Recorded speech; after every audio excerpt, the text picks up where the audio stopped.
Salve, salve, galera. Esse é o nosso New Hit Podcast. Hoje o nosso host, Clériston, não está presente, está de férias, curtindo aí a praia, descanso merecido. Mas hoje eu estarei sozinho como host desse podcast, mas uma honra imensa hoje trazer esses dois convidados que, além de muitíssimo, são profissionais de muitíssima qualidade, são meus amigos, são da minha família. Vou apresentá-los aqui rapidamente, mas eu faço questão que eles mesmos se apresentem. Primeiramente aqui, Dr. Gustavo Mendonça, mais conhecido como Dr. Guga, meu freguês do jiu-jitsu. Ai, meu Deus do céu. São muitos anos, mentindo, são muitos anos de senhora. convivência, muitos anos dele tentando me bater sem nenhum sucesso. Machucando seu ego. Acabou. Mas é um grande amigo, um grande parceiro. E assim, agora falando sério, é um dos profissionais mais qualificados para falar de saúde esportiva que eu já tive a honra e o prazer de conhecer. Já estive em outros médicos, já conversei com outras pessoas, mas o diferencial do Guga é que ele entende o panorama como um todo, né? Desde a parte de saúde mental, saúde física, qualidade de vida. E eu falo isso pessoalmente porque o Guga já atendeu a mim, já atendeu meu pai, já atendeu amigos. Meu pai com diversos problemas de saúde que vão muito além do treino esportivo, o Guga atendeu e trouxe essa visão humana do tratamento. Eu acho que isso faz toda a diferença. Por isso que eu fiz questão de, nesse nosso primeiro podcast com convidados, eu tinha o nome dele, foi o primeiro que me veio à mente. E a minha segunda convidada, minha cunhada, mas óbvio que ela não está aqui hoje como minha cunhada, a Duda. É uma nutricionista de muita qualidade também. Já tem muito tempo atendendo pessoas idosas, trabalha em hospital, trabalha em clínicas e hoje faz parte do quadro da New Hit, fazendo os atendimentos nutricionais lá na New Hit. Então também eu trouxe ela para esse bate-papo porque eu acho que o nosso intuito aqui hoje é fazer esse bate-bola em todos os âmbitos dos benefícios do treino, desde a parte física, da parte hormonal, da parte nutricional, porque eu acho que isso é muito importante, a gente está debatendo e falando sempre essas questões que elas estão interligadas, né? Então vamos começar aqui com o nosso médico, Dr. Guga, que vai primeiro se apresentar, Guga, e aí depois você fala um pouquinho aí da sua experiência e sobre essas questões da saúde e longevidade aí. Bom, isso aí. Cara, primeiro de tudo, eu acho que eu sou um atleta, né? Sou do jiu-jitsu e, tô quase meio que aposentado aí por conta de um monte de lesão. Não causada por você, óbvio que não. Não, porque aqui é arte suave. Então.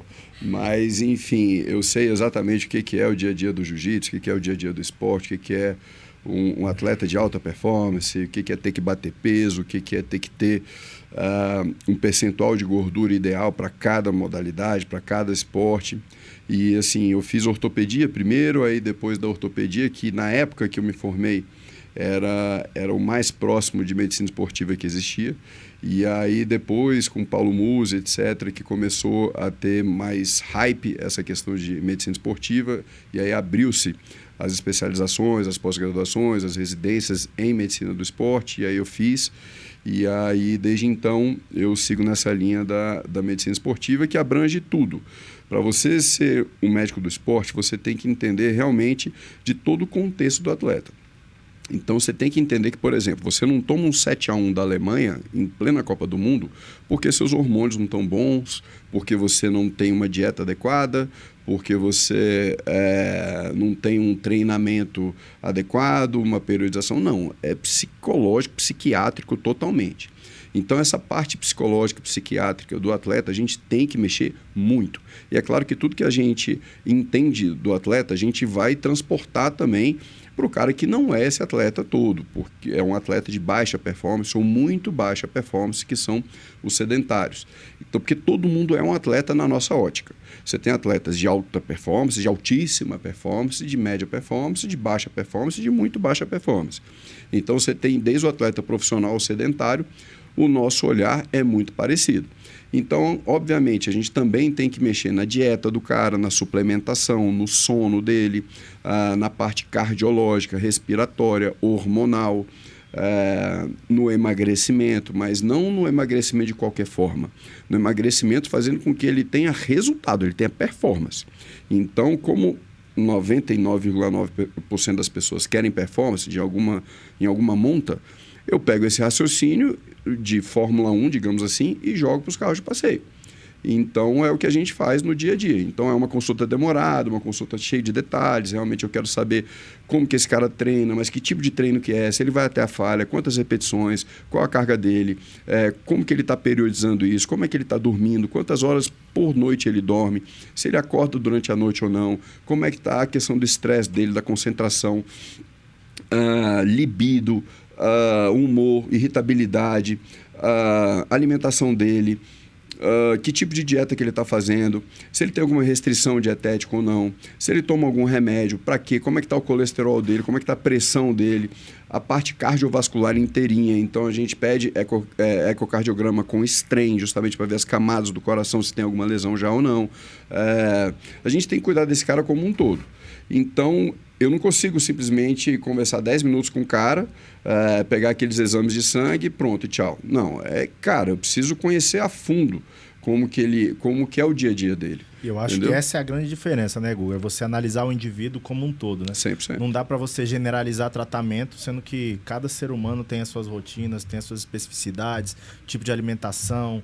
E aí foi isso que, quando a gente se conheceu lá atrás, antes de qualquer coisa, como eu falei, eu te acho um profissional assim, fora da curva, diante de todos os outros profissionais que eu já tive trabalhando, tive conhecendo também, já fui atleta. Hoje eu estou aposentado, hoje eu só te bato por diversão mesmo.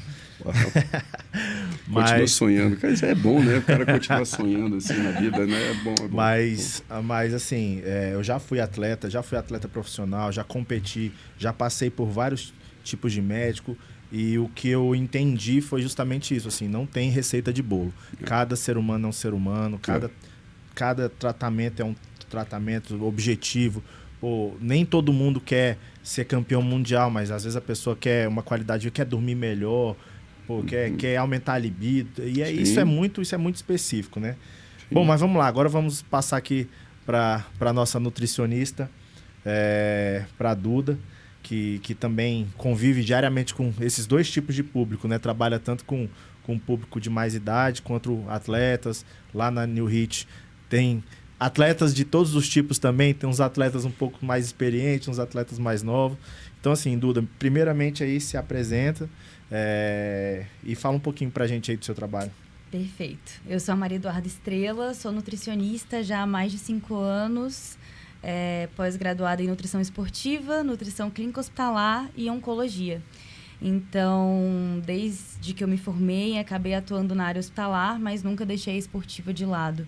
Acabei sempre conciliando os dois.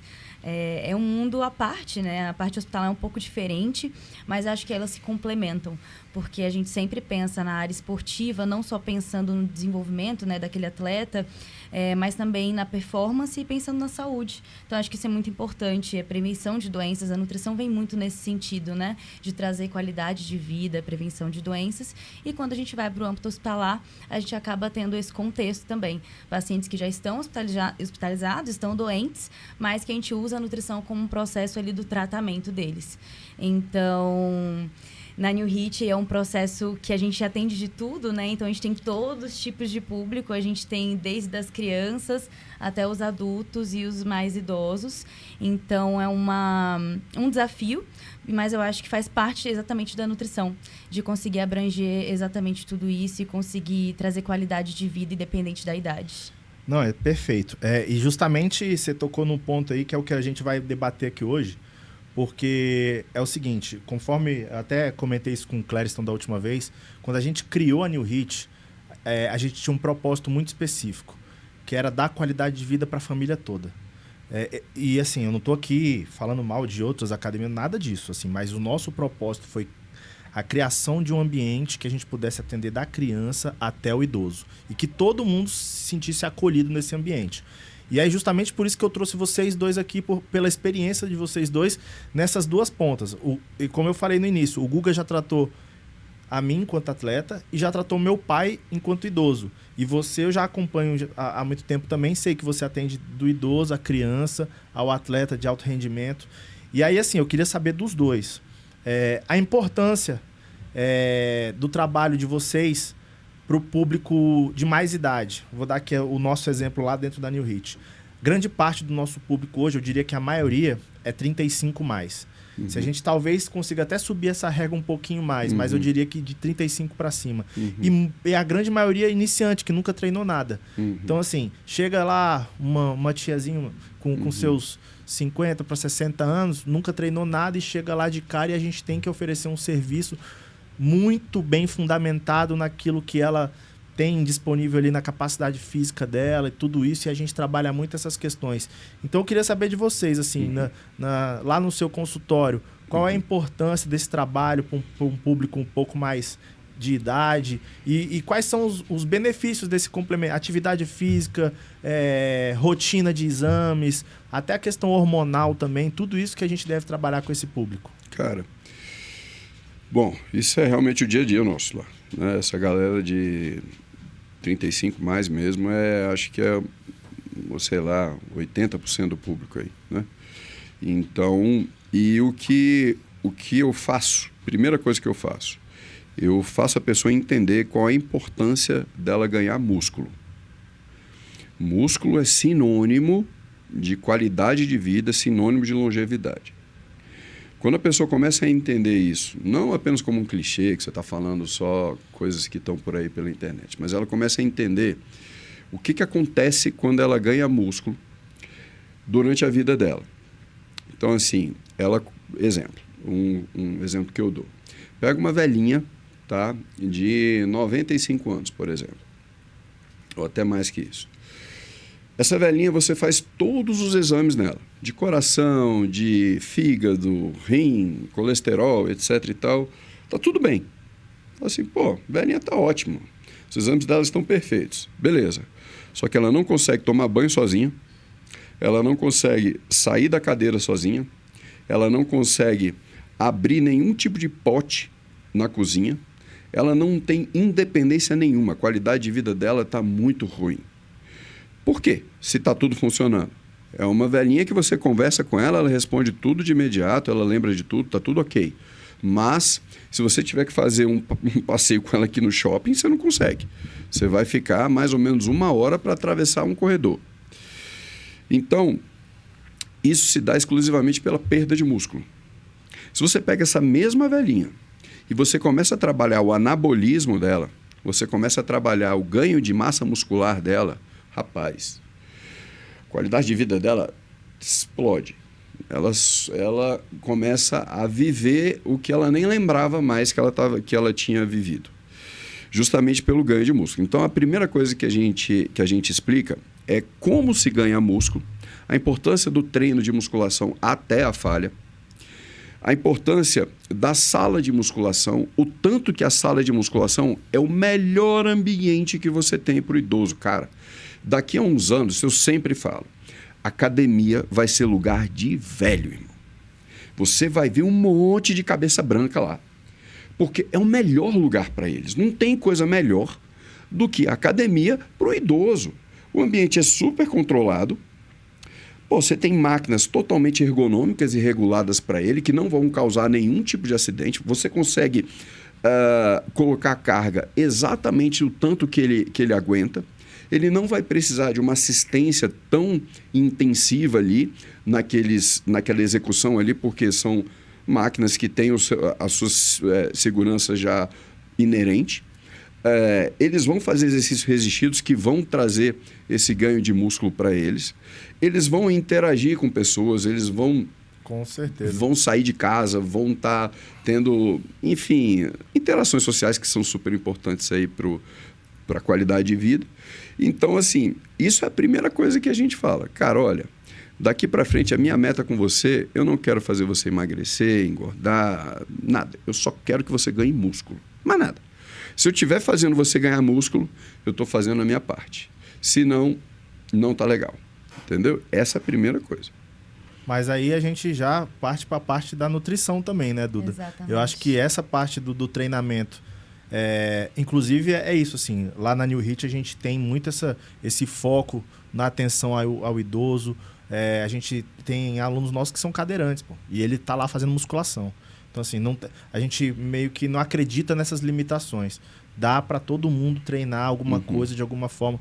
Eu vou até dar um exemplo aqui, aconteceu comigo, assim, eu levei meu pai lá, cara, e o meu pai com diversos problemas de saúde, com aquela sobrepeso, diabetes e tal, eu lembro como se fosse hoje, você fez meu pai levantar livros, pegou um monte de livro, deu na mão do meu pai e falou, agora levanta. Aí meu pai ficou lá, você tá fazendo atividade física. Aquilo me marcou, porque eu falei, cara, é isso, assim, o cara não quer ir pra academia, pega esses livros aí e vai levantar até a falha.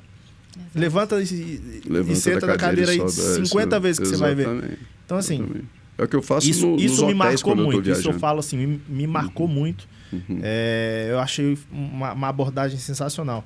Mas a nutrição também tem esse peso, né, Duda? Explica aí pra gente. Com certeza. Eu acho que o maior reflexo que a gente pode dar da nossa sociedade é que a nossa sociedade vem envelhecendo cada vez mais.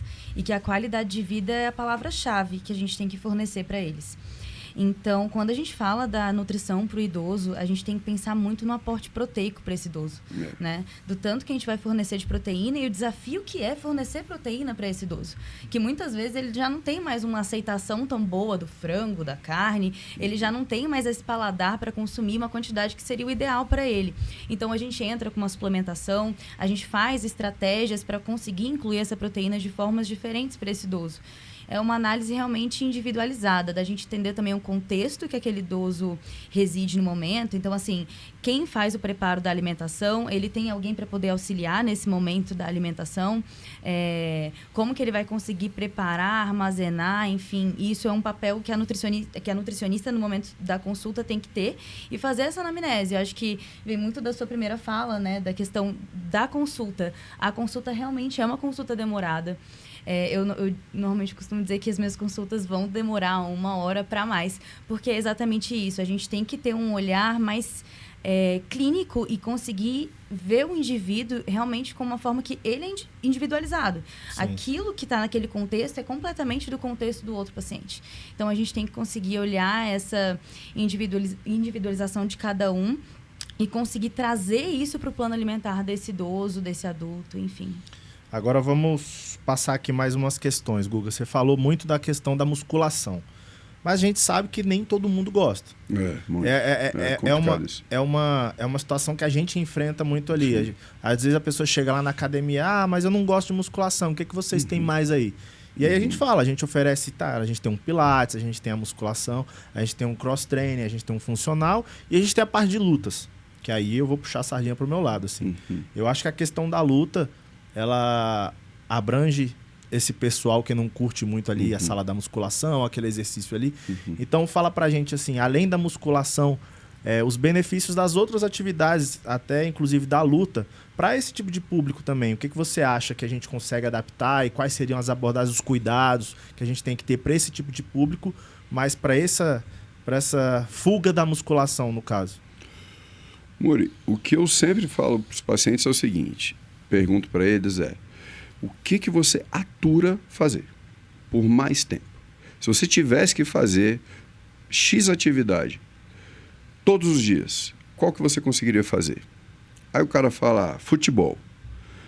Putz, futebol. Ok, a gente vai conseguir ter um trabalho de membros inferiores ali e um trabalho cardiorrespiratório, ok.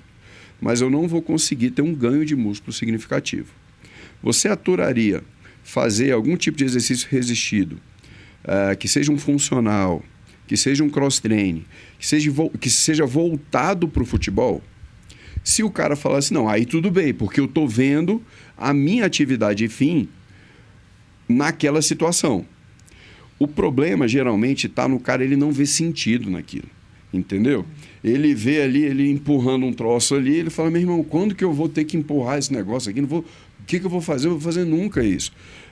E ele realmente ele só vai perceber isso daí, assim, a falta que vai ter cada músculo sendo trabalhado, numa fase muito avançada da vida dele. Porque o idoso mesmo, quando você coloca ele para fazer musculação, cara, ele não acha chato. Porque ele está tão, digamos assim, inferiorizado fisicamente, que qualquer benefício que ele tem, aquilo lá, ele sobe vários degraus na qualidade de vida dele. Então, aquela empolgação dele ter força de novo para fazer seja lá o que for, aquilo gera uma empolgação muito grande no nele. idoso, os resultados são muito rápidos, Um absurdo. Principalmente se você hormoniza o idoso. Para mim, todo idoso tem que estar hormonizado. Não tem... A gente vai... Calma, a gente vai chegar chega nessa... lá, mas ok. a gente mas, assim, vai chegar nessa parte aí. Mas principalmente quando você tem esse quadro aí. O cara... Ele vai vendo, ele voltando de novo à vida. Ele, cara, antes ele tinha... Sempre eles têm uma poltrona deles lá de estimação que ele sabe muito bem a dificuldade que ele tem para sair dela. Quando ele vê que ele está saindo já, numa agilidade bem maior do que ele tinha antes, fala, caraca, isso sim é vida. A escadaria que ele ofegava... A escadaria que ele ofegava, ele não está ofegando mais, e aí vai. Então, assim, só que de forma geral, a gente sempre pergunta para o cara o seguinte, o que ele consegue aturar, tá? O que ele se identifica mais, e geralmente algum esporte aparece aí na história. Seja uma bike, seja um crossfit, um cross-training, seja um funcional, mulheres gostam de dança, gostam vôlei, alguma coisa do tipo, mas sempre tem algum esporte aí que pinte. Quando pinta esse esporte aí, a gente fala, beleza, fechou, tá tudo certo, vamos manter esse esporte aí. Só que é o seguinte, para você executar esse esporte de uma forma melhor, você vai ter que ter um fortalecimento próprio para aquele esporte. Então, aí sim a gente joga a musculação dentro da programação, dentro da periodização daquele esporte dela. Entendeu? Essa é a estratégia que a gente faz. Agora vamos aprofundar um pouco mais. Eu já vi, inclusive, em outros podcasts que você falou, eu tenho gravado, hein? Que o jiu-jitsu é a atividade mais completa que tem. E aí eu falo por mim. Sim. Cara, eu odeio fazer cardio. Odeio. Que eu tenho TDAH, eu não consigo ficar correndo numa esteira olhando pro nada por muito tempo. Aquilo já me deixa nervoso. Sim. Ou eu faço um cardio externo na rua, ou eu vou pro jiu-jitsu. Eu não consigo. E aí tem aquela, mas o jiu-jitsu só como cardio não é o melhor cardio. E também não é tão eficiente na parte anaeróbica quanto outras atividades. Me explica aí mais ou menos. O jiu-jitsu tem algumas particularidades aí. O jiu-jitsu, ele é o esporte que mais gasta caloria por minuto treinado, que Salva se tem esse registro. corte aí, hein? Salva esse corte. Então eu vou repetir. O jiu-jitsu é o esporte que mais gasta caloria por minuto treinado que se tem registro. Ele só perde para um único esporte, que é o esqui cross country, que é uma corrida na neve, nas montanhas. Você todo equipado com aquele equipamento de esqui de neve, você tendo que ir do ponto A ao ponto B, atravessando montanha na neve. Então, não vai rolar. Aqui, acho que no Brasil e na maioria dos lugares do mundo, não tem isso. Fora isso, que se tem registro, não tem nada igual ao jiu-jitsu. Então, você pegar 10 minutos de um rola pegado mesmo, rola para competição, você pegar entre dois faixas pretas, disputando uma final realmente ali, 10 minutos, você não vai ter nenhum esporte que em 10 minutos você vai ter esse mesmo gasto calórico. Aquela não força tem que você como. faz quando você treina comigo, né? Eu ia falar isso, né? Tipo assim, exemplo, quando você tá lá desesperado que eu tô ali pegando você tem aquele negócio ali, você não vai encontrar em nenhum lugar. Porque ali eu tô quase em estado de repouso, é fácil demais. Então, pois é. Então aí, o jiu-jitsu, cara, isso daí eu vi justamente numa pós que eu fiz com o COB, né, que é o Comitê Olímpico Brasileiro. Eles mostraram lá alguns slides falando da quantidade de ureia que era detectada no sangue, na urina, CPK, VHS, PCR, provas interleucina 6, provas inflamatórias e provas de dano muscular, dano renal, dano hepático ao longo do treino. E com todos os esportes. Tinha lá judô, tinha karatê, tinha vôlei, futebol, natação. E aí sempre tinha um gráficozinho à parte lá, uma torrezinha à parte, que era lá no alto. E os slides foram passando e sempre essa torre lá a mais. E aí até que a gente perguntou, falou, professor, o que é esse negócio? O que é esse slide aí? O que é? É um benchmark? É o limite? O que é? Ah, não, gente, isso aqui é o jiu-jitsu. Ué? Mas, e por que você não está falando disso? Não, porque o jiu-jitsu não é esporte olímpico, isso aqui é o COB. Então, assim, A gente falou, não, mas peraí, velho, isso aí você tem que falar pra gente. Vocês são do jiu-jitsu? Aí tinha uns quadros do jiu-jitsu. Somos do jiu-jitsu. Os caras, então, pô, podemos fazer um parênteses aqui na aula rapidinho só pra falar de jiu-jitsu? Claro, por favor. E aí ele foi mostrando os dados que ele tinha do jiu-jitsu. O jiu-jitsu é inacreditavelmente demandante. Em termos de caloria, não tem nada igual. Isso aí transpassa pro cardio também, para a parte cardiorrespiratória. Não tem como você fazer tanta força, gastar tanta caloria assim, se você não tiver um aparato cardiorrespiratório bom. Então, o jiu-jitsu, sim, dá um condicionamento muito legal. Só que o condicionamento do jiu-jitsu, assim como o condicionamento de todos os esportes, eles são alvos específicos. Então, assim, o condicionamento de um maratonista é para maratona. Para um crossfiteiro é para o crossfit, cara. Para um jogador de futebol é para o futebol. Então, assim, e para o jiu-jitsu, vai ser para o jiu-jitsu. Você querer mesclar os condicionamentos não costuma dar certo. A não ser que no seu treinamento de condicionamento, você simule o jiu-jitsu. Isso eu faço muito com os meus atletas lá. Eu falo, cara, você vai pegar a bike, você vai fingir que você vai estar fazendo um rola. Então, você vai o seguinte, a cada 10 segundos, você vai aumentar a carga da bike, você vai dar o seu máximo, mentalizando como se você Eu passei por essa tortura. Então, você vai mentalizar como se você estivesse atacando aquele teu oponente ali. Deu 20 segundos, você vai soltar a carga e você vai aliviar como se você estivesse amarrando o jogo ali. E você vai fazer esses 20 segundos, 10, 20, 10 intercalado, que é o HIIT, que é o High Intense Interval Training, que é você fazer um treino de alta intensidade intervalada. Você vai intervalando esses espaços justamente para que você simule aquele esporte ali. Então, o que seria totalmente diferente, por exemplo, de um futebol, que eu teria que fazer esse cara dar um sprint um pouco mais longo para ele simular que ele estava ou correndo com a bola, atacando, alguma coisa do tipo. Para o karatê já seria outra coisa, para o vôlei já seria outra coisa. Então, assim, aí você faz esses condicionamentos, que são condicionamentos específicos para cada esporte. Sacou? E isso também eu acho que tem tudo a ver com a questão nutricional, né? Qual o tipo de alimentação, quantidade de carbo, porque tem aquela...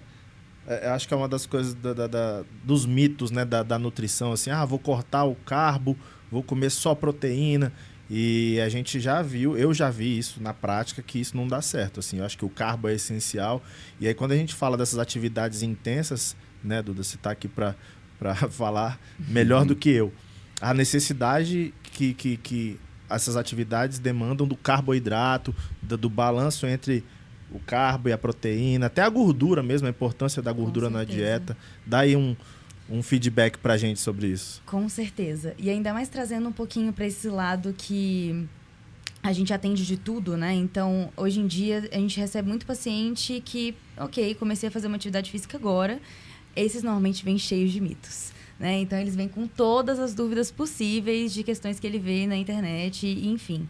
E aí começa uma grande discussão de desmistificar tudo aquilo dentro do consultório.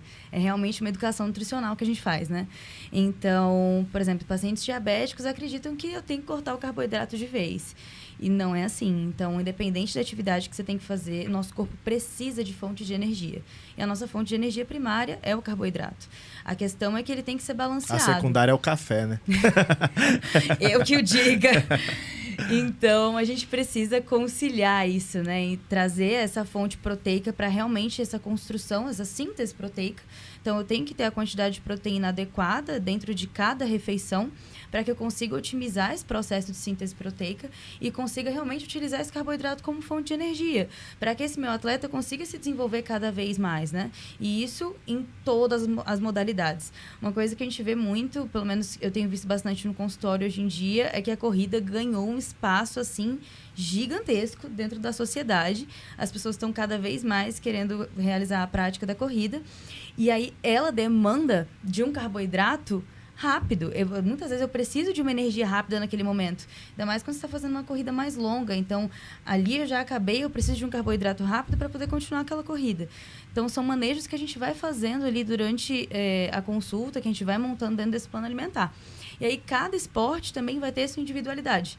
Então, da mesma forma que a gente faz um treinamento específico ali para um condicionamento físico, a gente também tem que ter essa alimentação específica para esse condicionamento do atleta também.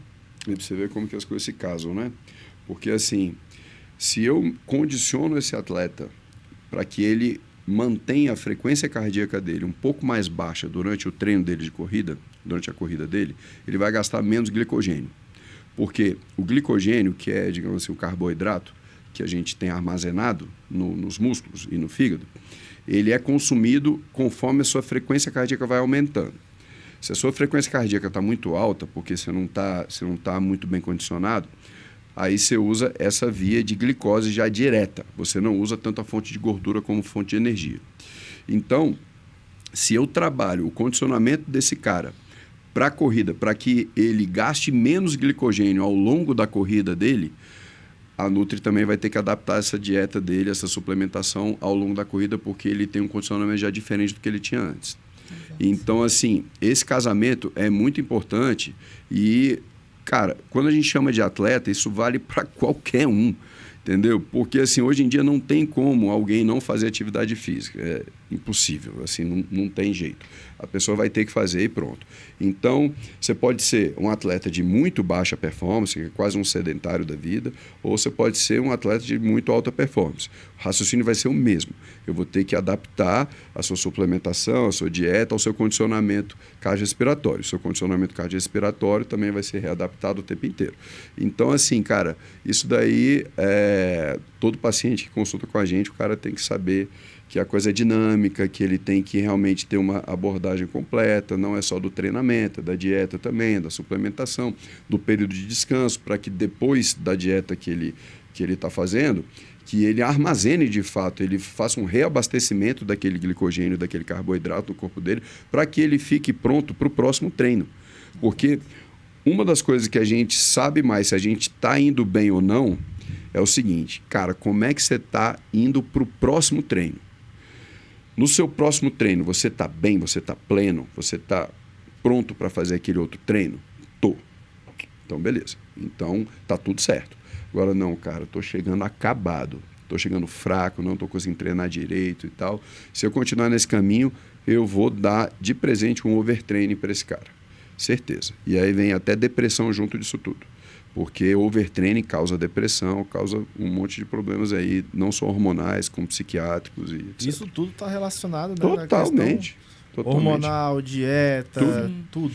Isso mostra o quanto que é multidisciplinar, né? Totalmente. Exatamente. Até a não dá para trabalhar sozinho, psicológica, então a gente realmente tem que ter uma equipe ali tratando de qualquer um, né? Agora, voltando um pouquinho no assunto dos 35+, quais são os exames essenciais que esse cara precisa fazer e qual a periodicidade? Vamos lá. Hemograma, porque eu preciso saber o hematócrito desse cara. Eu quero saber o quanto que esse sangue é grosso ou não. Eu preciso saber inflamação dele. Então, VHS, PCR, interleucina 6 e L6, para a gente saber se ele já está muito inflamado ou não está muito inflamado. Aí vai a homocisteína também, porque ele pode chegar em você já muito inflamado, tá? Aí eu tenho ferro e ferritina. A ferritina também fala de inflamação, mas ela fala mais do depósito de ferro, porque eu tenho que saber se esse cara está transportando oxigênio de forma correta ou não. Eu tenho que ter os exames de fígado dele, função hepática. Então é TGO, TGP e gama-GT. Eu tenho que ter a função renal dele. Creatinina não funciona muito para a função renal. É apenas um screening muito superficial. Se eu quiser saber da função renal mesmo desse paciente, eu tenho que pedir a cistatina C, ou então o clearance da creatinina. Porque se eu usar a creatinina como única fonte de informação para a função renal, a chance de eu errar é muito grande, porque se ele já está com a Nutri, ou se ele pela internet já ficou sabendo, ele usa creatina. E se ele usa creatina, ele vai estar com a creatinina aumentada. Aí ele vai achar que ele está com problema de função renal e não tem nada a ver. Aconteceu comigo. Pois é. Eu já passei por isso. Ou então é um cara que tem muita massa muscular. Chegou o exame, eu olhei no Google e falei, vou morrer. Vou morrer. Transplante renal. Pois é, então. Então, assim, então aí se a gente quiser realmente saber da função renal, a gente tem que pedir a cistatina C. Eu tenho que pedir glicose em jejum, insulina, hemoglobina glicada, que eu quero saber se esse cara ele é diabético, se ele tem tendência a ter diabetes, como que está essa insulina dele, para a gente ter ideia, como é que está a alimentação dele em termos de carboidratos, como que está se comportando essa glicemia e essa insulina dele ao longo do tempo. Eu tenho que ter também o ácido úrico, porque muitos pacientes têm depósito de ácido úrico nas articulações e também é um marcador de inflamação também. Então, estou sempre muito preocupado com essa questão da inflamação crônica, subclínica. Eu tenho que ter função de tireoide, porque se a tireoide dele não está legal, esse cara ele vai ter muito mais dificuldade de perder gordura, ele vai ter muito mais sono, muito mais cansaço. Isso ou muito ou pouco, porque depende se ele tiver, por exemplo, hipertireoidismo também. Ele pode estar muito agitado, ele pode estar com insônia, se o caso dele tiver um hipertireoidismo. Eu tenho que ver o FSH e o LH, se é um homem, para a gente saber o quanto que ele está produzindo naturalmente da testosterona dele, o quanto que aqueles testículos estão estimulados, se é mulher, se ela já está perto da menopausa ou não, se ela está tomando anticoncepcional ou não, se aquele anticoncepcional está fazendo efeito ou não. O estradiol, testosterona, progesterona, prolactina, IGF-1, IGF-BP3, que são todo o nosso aparato anabólico e também da parte que a gente chama de esteroidogênese. Então, são os hormônios esteroides, exceto o IGF-1, que é do GH. Esses outros dão um panorama para a gente, o tanto que esse cara, tanto que o aparato anabólico dele está patente, está ok ou não. E é claro que eu vou correlacionar com FSH e com LH também. Eu tenho que ter o PTH e a vitamina D, porque a vitamina D, hoje em dia, a gente já sabe que ela é um hormônio, tá? Que, cara, não tem nem como a gente dizer quais são as funções, porque é difícil a gente dizer qual que não é a função dela, porque ela está em tudo que é função. Só que eu não posso ver a vitamina D sozinha.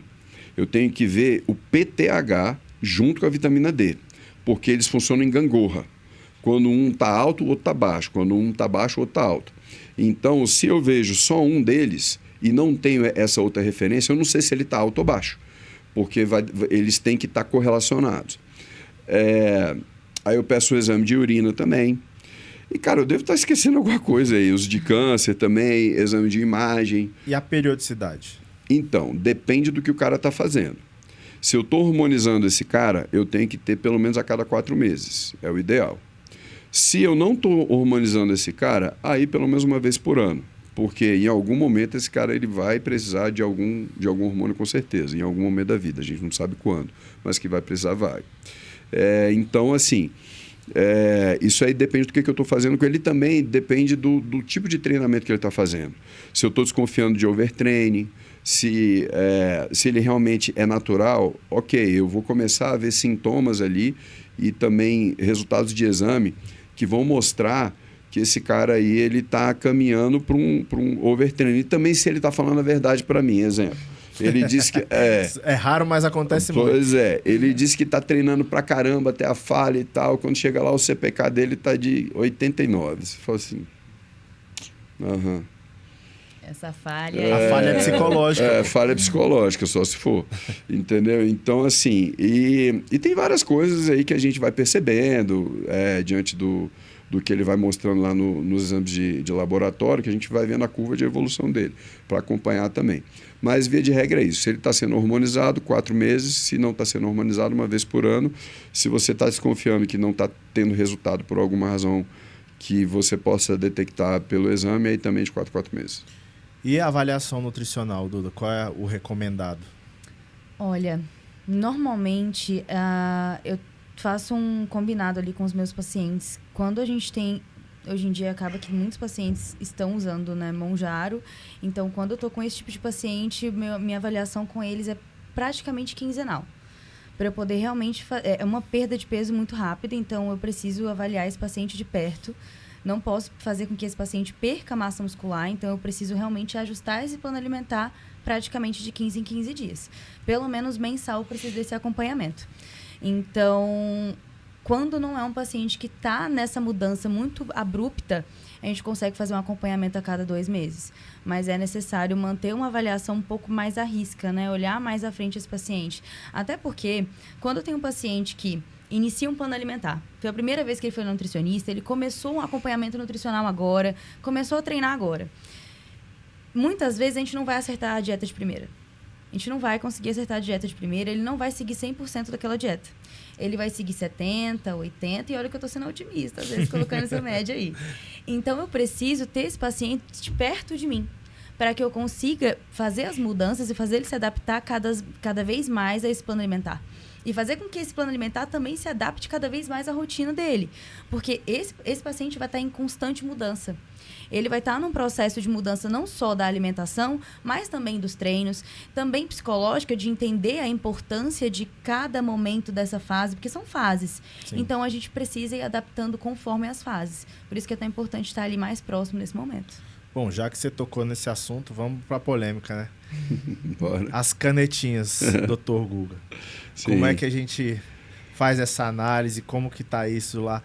Eu acredito que você deve receber muito pedido de prescrição de canetinha. Demais. E como é que você está enxergando esse momento, essas questões aí que tá na moda, né? Tá, cara, foi uma virada de chave aí no mundo inteiro. Foi assim, das poucas coisas que a gente viu tanta diferença em termos de saúde populacional como essas canetas, cara. Foi realmente algo muito marcante e que vai ficar pro resto da vida. Ela é muito útil, cara. Não tem como você, tendo que usar, podendo usar, você não usar. Seria realmente algo muito, muito ruim de você fazer, você deixar essas armas na mão. Assim, não tem sentido. Então, se tem indicação, tem que usar mesmo. E tem várias indicações hoje em dia. Então, é claro que essas medicações elas foram inventadas para diabetes, como 99% das drogas para emagrecimento são. E aí começam a ver que elas têm um potencial de emagrecimento muito grande. E aí, obviamente, que elas pivotam e vão para esse lado da obesidade. Hoje em dia, o Mounjaro, eu acho que realmente ele veio para ficar, veio para fazer uma diferença gigantesca, porque ele tem muito menos colaterais do que o Ozempic e do que o Saxenda. E assim, o preço é muito parecido, então meio que está começando a perder o sentido você usar o Ozempic, a não ser para pacientes cardiopatas. Os pacientes cardiopatas que têm problema de coração mesmo, tem insuficiência cardíaca ou algo assim, eles se beneficiam mais com o Ozempic do que com o Mounjaro para as questões do coração. Mas para perda de peso, o Mounjaro, mesmo para esses pacientes cardiopatas, o Mounjaro ainda continua sendo mais eficaz. Então ele tem um potencial de perda de peso muito maior e tem um efeito colateral muito menor. Sim. E ele não perde tanta massa magra. Isso aqui é curioso, cara. O Mounjaro, diferente do Ozempic, ele não perde massa magra praticamente. Perde. Principalmente, tipo assim, se o paciente ele perdeu mais do que 5% do peso dele em 30 dias, em 4 semanas, ele perde massa magra obrigatoriamente. Não tem como. Então, assim, o paciente pesa 100 quilos. No mês seguinte, 30 dias depois, ele está com 95, pode checar lá. Ele perdeu massa magra. Independente do que você fizer. No natural. Agora, com as paradinhas, você consegue reverter essa situação. E aí, curiosamente, agora, tem vários países com as suas respectivas sociedades de endocrinologia, de medicina do esporte, de obesidade, de diabetes, porque cada país tem uma sociedade diferente. Então, tem país que tem sociedade X de diabetes, sociedade X de endocrinologia, digamos, na França, na Alemanha, não sei o que e tal. Então, essas sociedades, algumas delas já, vou colocar quase a metade delas agora, já estão recomendando o uso de hormônios anabolizantes em face do uso de Mounjaro ou de Ozempic, uma coisa que a gente sempre falava. Agora, toma-lhe porrada, né? Toma-lhe porrada.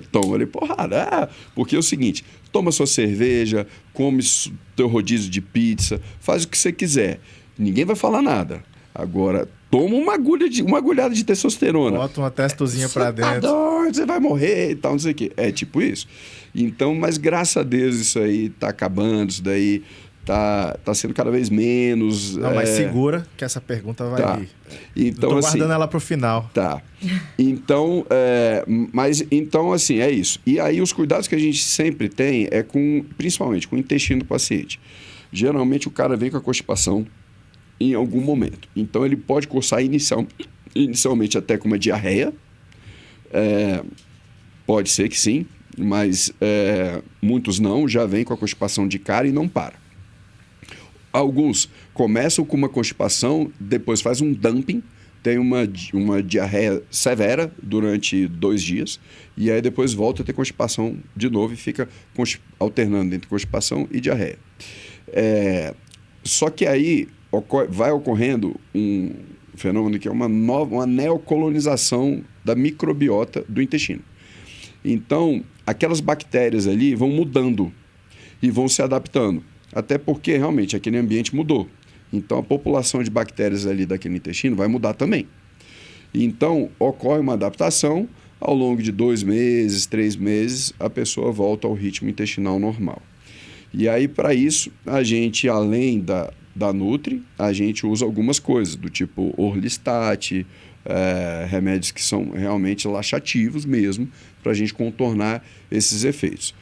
A questão do enjoo, a gente às vezes usa alguns remédios para cortar o enjoo mesmo, tipo odancentrona, ou, enfim, às vezes um Plasil, uma domperidona, alguma coisa que vai ajudar na motilidade gástrica ali para diminuir aquele enjoo. Só que o problema é que muitas vezes quando você combate esse enjoo, você combate o efeito do remédio também.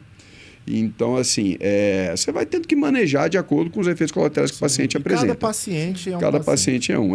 Tem uns que tem dor de cabeça, tem uns que tem fraqueza, tem uns que tem humor mais deprimido, enfim. Agora vamos para a parte nutricional, né, Duda? Assim, existem aí os benefícios, mas tem os malefícios também. Eu já ouvi muitos casos da pessoa ficar desnutrida mesmo, que não querer comer nada, passar muito mal, Sim. ter ânsia de vômito e tal, e acabar gerando um outro problema que é a desnutrição, né? Então, assim, como que a gente trabalha para o pessoal que está fazendo uso da medicação, essa parte nutricional, mesmo a pessoa não querendo comer? É por isso que eu preciso desse acompanhamento de perto, porque aí eu consigo observar como que está sendo o apetite desse paciente, a saciedade que ele normalmente perde, né? Ele realmente tem essa falta de vontade de comer e acaba que realmente diminui bastante e grande parte ali da massa muscular também acaba perdendo por causa disso. E aí a gente normalmente faz uma estratégia colocando mais proteína para esse paciente, só que a proteína dá mais saciedade. Então, a gente tem que conseguir fracionar essa proteína durante as refeições. Então, eu vou colocar pouco volume de alimento para aquele paciente, mas fracionado ao longo do dia, para que ele consiga fazer mais refeições. Senão, eu vou ficar com muito alimento, ele não vai conseguir comer, e aí na próxima ele já não tem vontade, e aí vai um ciclo sem fim.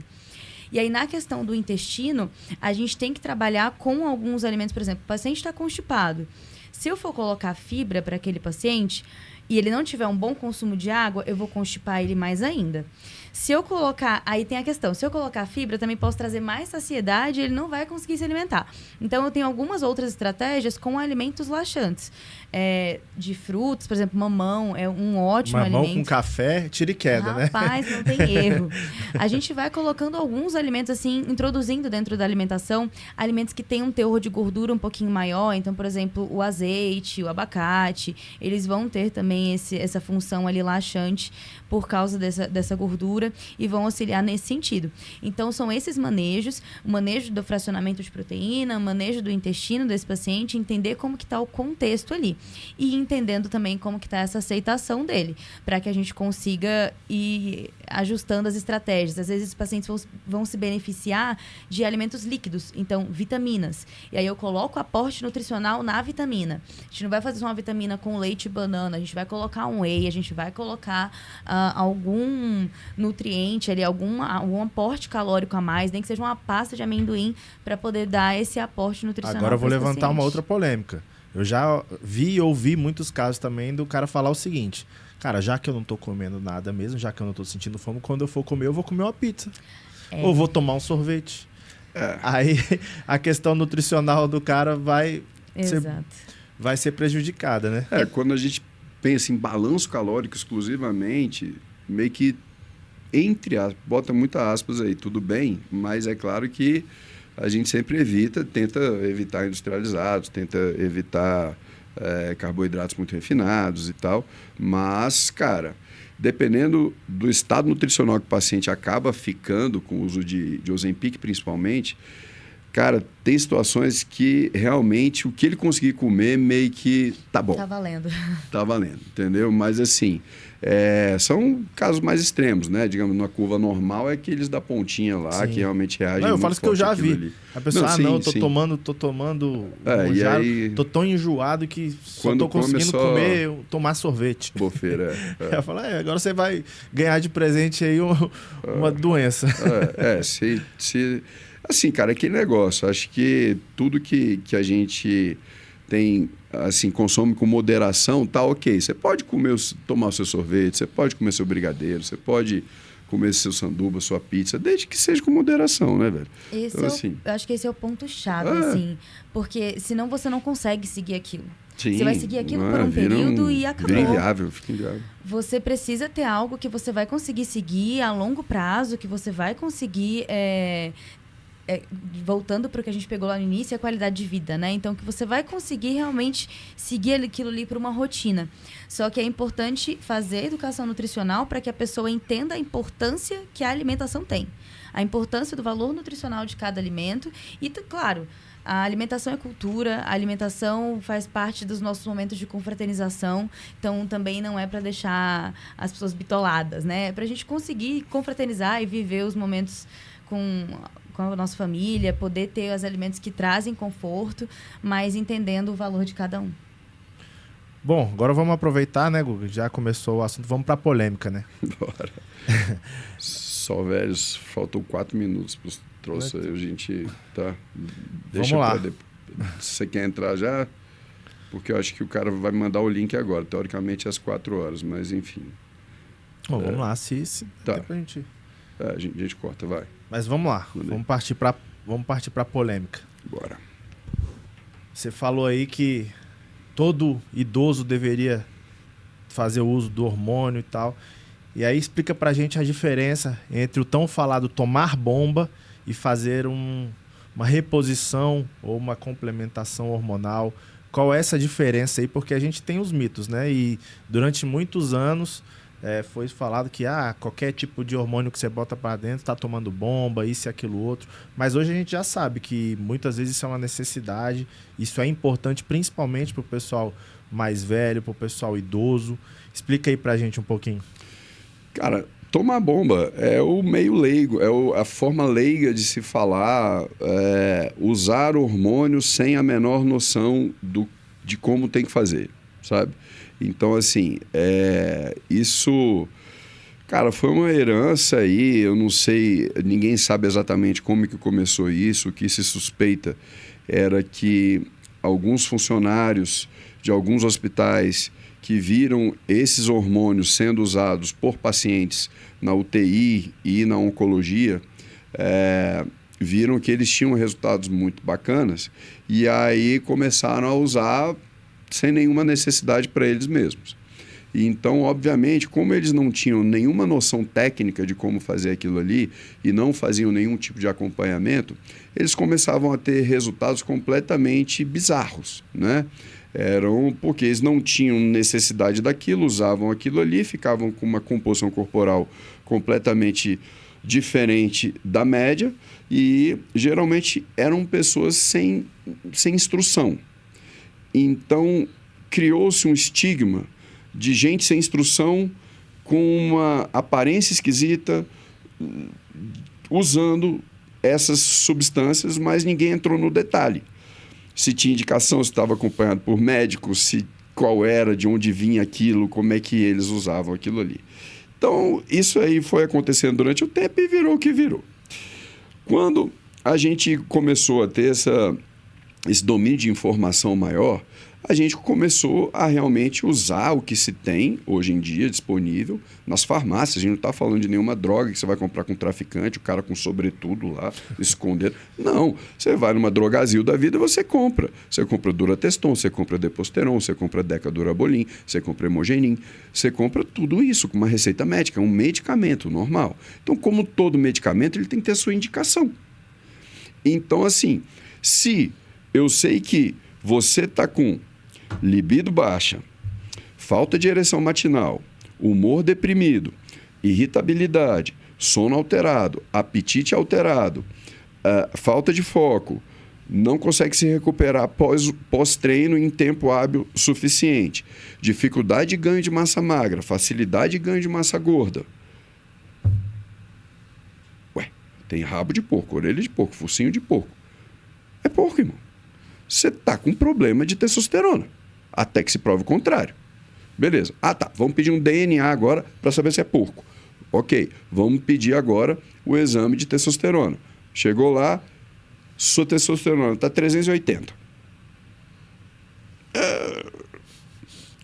Mais ou menos. Aí você vai para mais ou menos, mais ou menos. Enfim, aí você vai para um cara, para um médico, digamos, das antigas, que ele só vai olhar a referência, que é entre 250 a 750, eu acho, algo assim, depende do laboratório. Ele vai falar, sua testosterona está normal, tá tudo bem, meu querido. Esse é psicólogo, vai descansar. Meu irmão, ok. Ao passo que, se você repor essa testosterona e jogar você para 700, 750, 800, cara, seu humor melhora, sua qualidade de vida melhora, seu sono melhora, sua concentração melhora, libido melhora. Seu relacionamento. For seu relacionamento, você ganha músculo, você ganha... Entendeu? Porque é um remédio para sua doença. Qual era a sua doença? Seu hipogonadismo. Era isso que estava acontecendo com você. Você estava hipogonádico. Qual foi a causa disso? Vamos ver ao longo do tempo. Se é um envelhecimento próprio, se é algum hábito de vida seu, não sei. Mas eu preciso remediar essa situação. X. Mas eu preciso remediar isso.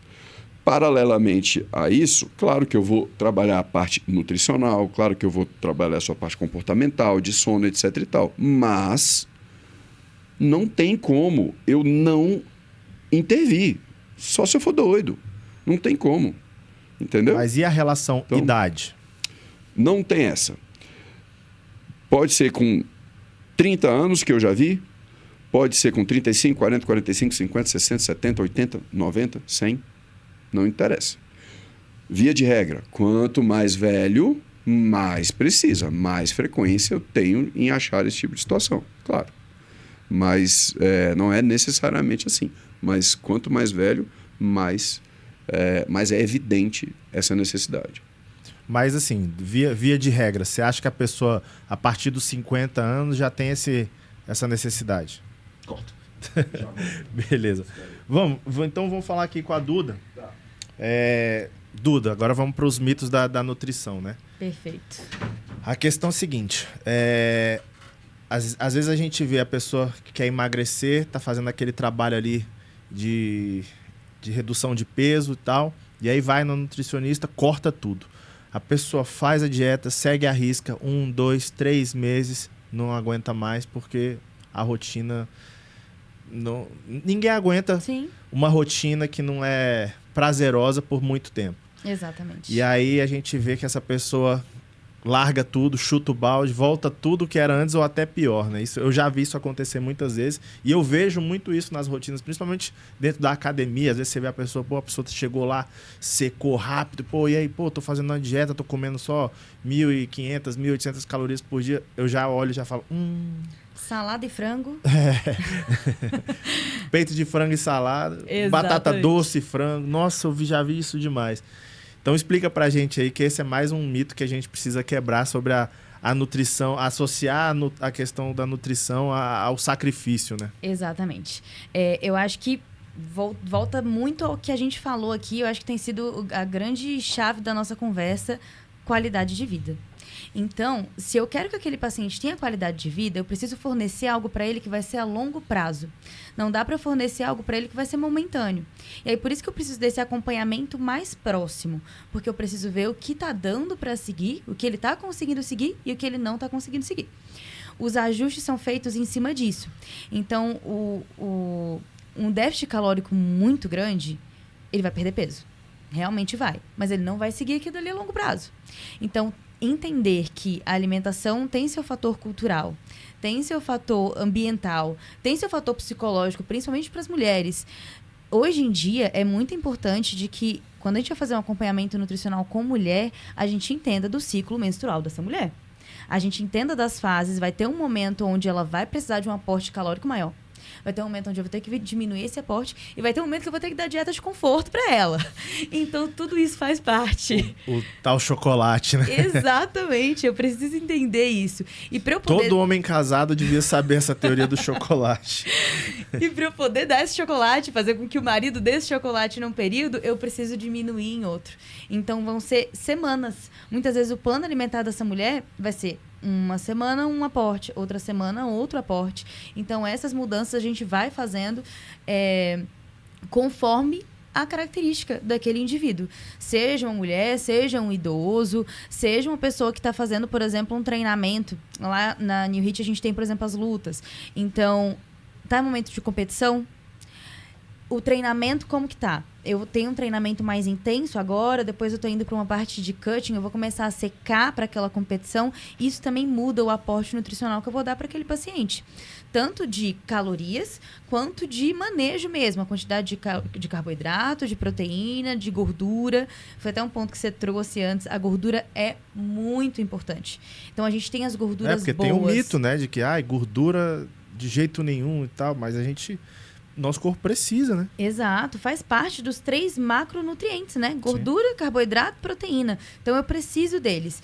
Claro que em quantidades diferentes de cada um, mas cada indivíduo vai precisar dos 3. E muitas vezes a gente vê uma redução muito grande dessa quantidade de carboidrato, um aumento exacerbado dessa proteína, nosso corpo não vai absorver. Ainda mais se eu não for um atleta de alto rendimento, eu não vou absorver aquela proteína por completo. Eu vou utilizar aquela proteína como fonte de energia porque eu não tenho carboidrato suficiente. E aí, não vale a pena. Eu usar a proteína como fonte de energia, que dali eu estou jogando tudo fora. Então, eu preciso do carboidrato para que ele vá para a fonte de energia e que a proteína consiga ir para aquela quantidade de síntese proteica, né? Sim. E eu consiga fazer essa construção de músculo, que é a parte mais importante ali dessa parte de exercício físico. E acho que um outro ponto importante também é falar sobre estratégias nutricionais, né? E quando a gente falando sobre os mitos, a gente tem o low carb, a gente tem dieta mediterrânea, a gente tem DASH, a gente tem vários tipos de dieta e cada uma vai encaixar para um momento específico. Por exemplo, o paciente oncológico, ele vai se beneficiar de uma dieta. O paciente que está num processo ali de emagrecimento, que descobriu, por exemplo, uma diabetes, ele vai se beneficiar de um low carb, mas eu tenho um período para fazer essa dieta. Não, eu acho que um outro mito as pessoas confundem low carb com no carb. Exatamente. Nada de carboidrato. Eu como só gordura, taca bacon, sem nem entender nada, e aí não vai adiantar de nada, porque meu aporte calórico vai continuar alto, eu não vou ter perda de peso. Mas a questão é que eu uso estratégia de low carb em consultório, porém, em tempo específico. O low carb, ele não pode passar por muito tempo. Não é interessante eu passar mais de 6 meses, por exemplo, fazendo uma dieta low carb. Nosso cérebro, ele só utiliza o carboidrato como fonte de energia. Vai chegar um momento que esse paciente vai começar a ter perda de memória, dor de cabeça. Ele vai sentir alguns sintomas que já vai mostrar. Essa estratégia aqui não cabe mais. Para mim, o mais grave deles, falta de vida social. É verdade. A pessoa fica chata. E aí vem o ponto de a gente precisa encaixar dentro da rotina. Exatamente. Eu falo isso porque eu já fiz dieta no carb. Eu já passei por esse processo. Você não quer socializar porque você não quer ir numa festa de criança porque você não vai comer bolo, você não vai comer um docinho, você não vai comer um salgadinho. Você não quer ir no jantar de família porque, sei lá, sua mãe, seu pai vai fazer lá uma galinhada, você não vai comer porque tem o arroz, porque tem isso, porque tem aquilo. Exato. Ou seja, você não socializa, você fica estressado, você fica triste. E aí logo você chuta o balde e vai pra onde? Pra pizzaria, vai pro McDonald's, comer um sanduíche. E além desse fator de você chutar o balde, ainda tem o fator de, como a gente falou aqui, tudo é multidisciplinar. Então, tudo está associado. O meu sono está associado no meu desempenho, o meu estresse está associado na minha perda de peso, porque se eu estou estressado, eu aumento o cortisol, eu não vou ter uma perda de peso. Então, tudo isso está associado uma coisa com a outra, né? Então, se eu tenho uma dieta que não me dá prazer em seguir, se eu tenho uma rotina que não me dá prazer em seguir, eu não vou seguir aquela rotina por muito tempo. E o período que eu estiver seguindo aquela rotina, eu vou estar muito estressado. Eu vou estar querendo matar Deus e o mundo. Eu vou brigar com as pessoas que eu amo. E aí isso não é qualidade de vida. E fora que você tem que estar envolvido num meio em que esteja todo mundo no mesmo propósito, né? Eu sempre falo isso lá em casa. Eu tenho esposa, tenho filhos. Ou tá todo mundo na dieta ou não tá ninguém. Porque um fazer um prato específico, o outro, e aquilo fica muito difícil. Você não consegue... Óbvio que assim, você tem como manejar as estratégias, né? Eu vou fazer aqui minhas marmitinhas e tal. Mas via de regra, você não vai fazer um tipo de comida para cada membro da família, né? Isso é muito complicado. E eu acho que aí já parte para nossa próxima pauta, né? Os finais de semana. O brasileiro é um povo muito sociável, né? E associa todo encontro social à comida. Sim. É um aniversário, vai ter um churrasco. Vai reunir a família no domingo, é um almoço. Então, assim, eu já ouvi muito, até com esses influencers e tal, a proporção do 80-20, né? Se você consegue manter ali 80% na semana, você consegue ali queimar 20% das suas refeições ali no final de semana, você consegue manter um equilíbrio. O que você acha disso aí? Então, eu acredito... um outro ponto meu, né, é que eu sou dos cuidados paliativos. Então, eu venho muito dessa parte de que a alimentação é cultural, a alimentação faz parte da nossa vida. Por exemplo, a gente sempre... Os momentos de confraternização sempre estão envolvidos com comida. O Natal tem a ceia, Ano Novo tem uma ceia, aniversário não existe aniversário sem bolo. A gente sempre tem comida associada a emoções, vamos se dizer assim, né? Isso é muito importante. Porém, a grande questão é quando a gente começa a fazer compensação. Então, se eu tenho um plano alimentar que me dá prazer em seguir, eu vou até extrapolar no final de semana, eu posso sair um dia, mas eu não vou chutar o balde de uma vez. Porque aquele plano alimentar me dá prazer em seguir. Então, eu vou escolher aonde eu vou perder um pouquinho a linha. Se eu tenho algo que não me dá prazer em seguir, quando eu tiver oportunidade, eu vou chutar de vez. Porque eu já vou estar exausto. Então, eu acredito que a grande questão é a gente entender a importância de um plano alimentar. Por isso que eu gosto de fazer muita educação nutricional com os meus pacientes. Eles chegam no consultório, eu faço uma anamnese que demora um pouquinho, a primeira consulta ela é demorada. E aí, depois a gente vai fazendo educação nutricional aos poucos. Então, porque ele vai entendendo aos poucos a importância de cada um. O que aquele alimento vai prejudicar em todo o processo que ele fez. Aí ele vai pensar, putz, será que vale a pena? Acho que isso aqui não vale tanto, mas aquele ali tem um fator emocional para mim importante, então aquele ali vale. Ele começa a entender o que vai valer a pena e o que não vai. E aí, isso é o ponto-chave. Pra gente também não perder o convívio, não perder esses momentos que são importantes pra gente, né? Não, assim, eu falo isso até porque eu tento seguir um pouco isso, né? Você, minha cunhada, já sabe como é que funciona. Nós temos ali na nossa família o nosso jantar em família todas as segundas-feiras. Exato. E assim, eu sempre falo pro pessoal, não, de terça a sexta, eu tento manter uma alimentação ali mais regrada e tal. Aos finais de semana eu escolho. Porque às vezes eu também adoro tomar um vinhozinho na sexta-feira com os amigos, chamar o pessoal lá pra casa, a gente beber ali um vinhozinho. Mas nada também de muito, tomar 2, 3 tacinhas ali com um copo d'água do lado, tentar manter ali um equilíbrio e tal. Mas o meu jantar de segunda-feira ele é sagrado, porque ele tem um significado social muito importante pra mim. É o momento em que eu paro tudo que eu estiver fazendo na minha vida para estar pleno junto com os meus filhos, junto com a minha esposa. E sempre a gente chama a cunhada, chama outra pessoa, um amigo mais próximo. Porque aquele momento ali é um momento social muito importante. Exatamente. Naquela hora eu não vou contar caloria. Exatamente. Eu vou decidir o seguinte, o que que a minha família quer comer? Às vezes é uma massa, às vezes é uma pizza, às vezes é uma carne, às vezes é uma salada.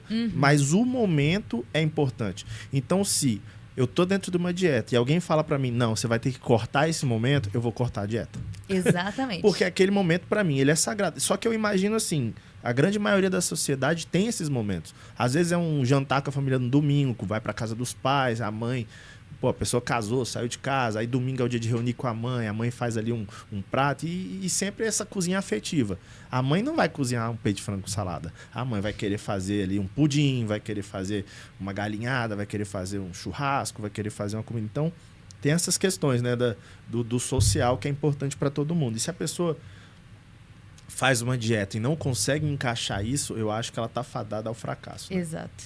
Eu acho que uma pergunta muito importante que todos os nutricionistas deveriam fazer no consultório é: o que para você é inegociável? É isso. Olha, por exemplo, olha, para mim no domingo o pudim da minha mãe é inegociável. Ok, então a gente entende que isso aqui para você é muito importante. A gente vai ajustar o plano alimentar para que você possa comer o pudim da sua mãe no domingo. Entende? Então isso é importante, não é só do ponto de vista nutricional, é como ser humano. Então, e aí automaticamente como ser humano nós somos multifatoriais.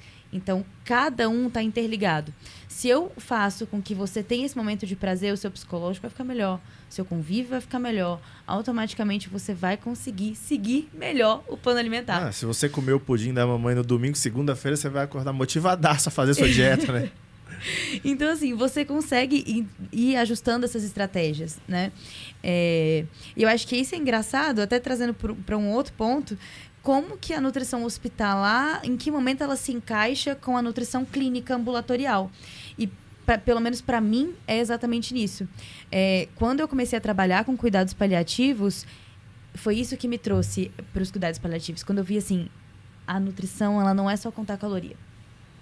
A nutrição não é só a quantidade de proteína, não é só a quantidade de carboidrato, não é só a quantidade de lipídio, não é só a quantidade de fruta que você come, a quantidade de legumes que você come. É você entender que a comida, ela tem um potencial tão importante que, às vezes, no teu último suspiro, sabe assim, eu queria sentir aquele sabor da minha infância de novo. Então, como é que eu vou tirar dos momentos que a pessoa tem suspiro, dos momentos que a pessoa tem a possibilidade de experimentar isso viva, eu vou tirar isso daquela pessoa para que ela tenha a estética perfeita? Isso não existe na minha cabeça. Eu sou a prova viva disso. Eu já trabalhei, você sabe, eu trabalhei numa empresa que fornecia alimentação para os hospitais públicos e eu me lembro, eu era gerente de suprimentos. Eu fazia as compras e tal, e aí um dia uma unidade, a moça de uma unidade ligou, uma enfermeira, a nutricionista, e falou assim, olha, tem um paciente aqui pedindo picolé de kiwi. Aí na hora, eu retruquei, ó, falei, tá brincando, né? A gente fornece alimentação para o hospital público, a pessoa quer um picolé de kiwi. Ela falou, não. Ele tá com câncer terminal, ele já tá aqui nas últimas, não tem mais como, ele já tá respirando aqui por aparelhos, mas ele pediu que o último desejo dele fosse um picolé de kiwi. Eu queria saber se tem como atender. Falei, me dá o Pix, você compra pra mim? Eu tirei do meu bolso e mandei comprar, porque o trâmite de eu ter que emitir uma nota pra um picolé de kiwi ia ser tão complicado que aquilo me tocou de um jeito. Eu falei, cara, o último desejo do cara foi um picolé de kiwi. Exato. E acabou que eu mandei entregar o picolé de kiwi lá pro cidadão e acho que 1 ou 2 dias depois ele acabou falecendo. Mas eu entendi, isso fez todo sentido pra mim, sobre a questão da alimentação como uma questão de afeto, né? Exatamente. E eu acho que isso é onde a Maria Eduarda da nutrição hospitalar, ela se encaixa com a Maria Eduarda do ambulatório. Porque eu consigo ver o indivíduo realmente de uma forma individualizada, né? Eu consigo olhar para aquele indivíduo e entender, essas são as preferências, isso aqui é indiscutível, isso aqui é negociável, isso aqui a gente consegue mudar, porque tudo é uma via de mão dupla. Eu falo para meus pacientes, eu não trabalho sozinha. Eu posso fazer a melhor dieta para você. Se você não seguir, não adianta de nada o meu trabalho. Eu dependo de você. Então, a gente tem que fazer... É uma negociação que a gente faz. A gente precisa ir trabalhando em conjunto. Essa é a grande sacada. Outra polêmica. E o álcool? Porque você falou do inegociável. Eu conheço várias pessoas que falam, eu não abro mão da minha cervejinha. Bom, eu não sou dos maiores fãs de cerveja. Na verdade, eu nem gosto de cerveja, assim, sair para tomar cerveja. Mas eu adoro o meu vinhozinho. Principalmente se eu estiver ali com a família, com os amigos mais próximos, você sentar, abrir uma garrafa de vinho, tomar ali um bom vinho. Assim, nada que seja, o cara é alcoólatra. Não, mas assim, eu gosto muito daquele momento ali de degustar um bom vinho, de bater um bom papo. Não diria que é inegociável, mas se eu pudesse não abrir mão dentro de uma dieta, eu gostaria muito assim de, se eu puder tomar o meu vinhozinho ali, minhas 2 tacinhas ali na sexta-feira ou no sábado, para mim é muito importante. Agora explica pra gente aí os malefícios, os danos e como a gente pode reduzir esses danos do álcool dentro da dieta. O que é importante é o álcool, ele traz um processo de desidratação para o nosso corpo. Então, manter o nosso corpo hidratado é muito importante nesse processo. E aí você até trouxe o vinho com a água. Isso é o ponto-chave, porque você mantém o seu corpo hidratado. Não dá... Um outro ponto que também é prejudicial, às vezes não é nem só o álcool, é que a gente vai nos petiscos. E aí isso quebra.